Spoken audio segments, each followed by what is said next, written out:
Is this really okay? I don't care if you're a Republican or Democrat. Can't we all agree on what is indecent and completely unacceptable behavior, especially in the highest political offices in the land? Lee Kaufman, now 53, was just 14 when she met current Republican senatorial candidate Roy Moore, then 32 years old, and a district attorney, in 1979. She alleges that Roy Moore kissed her and days later, went much further. Moore took her to his house, put blankets on his living room floor, and then proceeded to, seduce me, I guess you would say, she claimed on the Today Show in a television interview. He took off most of her clothes and stripped himself down to his white underwear, Kaufman told Today. He touched me over my clothing, what was left of it, and tried to get me to touch him as well. Understandably, Kaufman said she was terrified and insisted that Moore take her home. She told 3 of her friends and later more family and friends about the creepy encounters. Remember, she was just 14. Very underage, not even close to old enough to give consent to Moore, an adult. But Kaufman isn't the only then underage woman to come forward and speak out about completely inappropriate experiences with Moore. Equally disturbing, Beverly Young Nelson was just 16 when she claims that Moore tried to tow her in 1977. During a press conference on November 13, she explained that Moore offered her a ride home from her waitressing job at a restaurant, but then stopped the car in a dark, deserted spot and began groping me and putting hands on my breasts. Nelson recounts that Moore locked her car door and began squeezing my neck to force my head on his crotch while she fought him off. I thought he was going home, she cried during the conference. I was twisting and I was struggling and I was begging him to stop. I had tears running down my face. She was just 16, I repeat. These are just 2 of the women's stories. Most were 18 or under when they alleged that they had disturbing sexual misconduct experiences with Moore.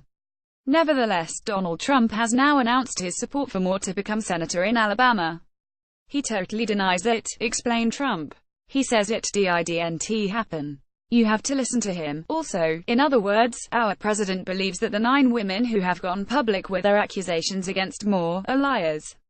Just like his position on all the 16 women who accused him of sexual harassment. The official position of the White House is that the women who have accused the president have lied, Press Secretary Sarah Huckabee Sanders announced.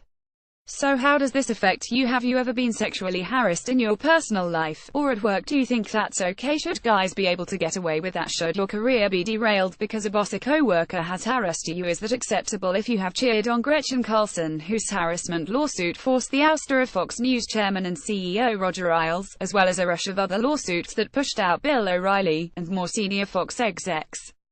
And if you're proud of the accusers coming forward against Harvey Weinstein, Charlie Rose and dozens more prominent men, then it should deeply concern you that a man who was credibly accused of undressing and groping a 14-year-old girl, will be making decisions about your future.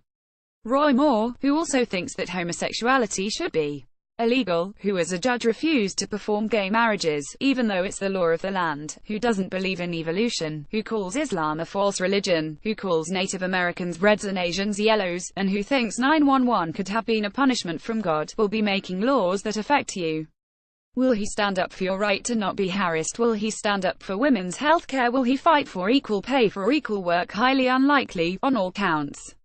You already have a president who's in favor of defunding Planned Parenthood, not allowing health insurance to cover your birth control, and as I mentioned before, who called his own sexual harassment accusers liars. Remember, the tone for business and personal relationships and laws in fact comes down from the top. If Roy Moore becomes the senator from Alabama, instead of women's rights supporter and Democrat Doug Jones, your life will be affected negatively. And I bet you won't like the consequences for you, at all. So speak up. Let your congresspeople know how you feel, and if you live in Alabama, get out and vote for Doug Jones, who will stand up for your rights, not assault them. Do you agree? Hollywood Life has let me know.